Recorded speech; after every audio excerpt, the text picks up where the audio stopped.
நீங்கள் இப்போ வீடியோவில் பார்க்குறது இன்றைக்கான அறுவடை. தேவையான அளவு நம்ம பறிச்சிட்டோம். குறிப்பிட்டு ஒரு 2 நாளைக்கு ஒரு வாட்டி 3 நாளைக்கு ஒரு வாட்டி தக்காளிகள் வேணுங்கிற அளவுக்கு கிடச்சிக்கிட்டே இருக்குது. கத்திரிக்காய், மிளகாய் எல்லாமே இருக்குது.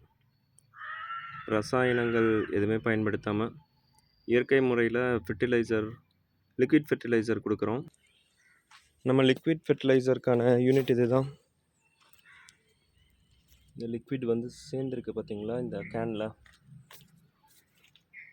இது நம்ம களைகள் எல்லாமே இந்த ட்ரம்மில் போடுறோம். ஒரு வருஷமாகவே இதில் போட்டு அந்த லிக்விட் தான் கொடுத்துட்ருக்கோம். உதாரணத்துக்கு எடுத்தோம்னா இதோ இந்த வாழை மரம் பாருங்கள், இந்த லிக்விட் ஃபெர்டிலைசரில் நம்ம கொடுத்தது தான். இந்த பப்பாளி, இங்கே இருக்கக்கூடிய மரக்கன்றுகள் எல்லாமே இந்த லிக்விட் ஃபெர்டிலைசரில் தான் நம்ம அவைகளுக்கு தேவையான நுண்ணுயிர் ஊட்டங்கள் கொடுத்துட்ருக்கோம்.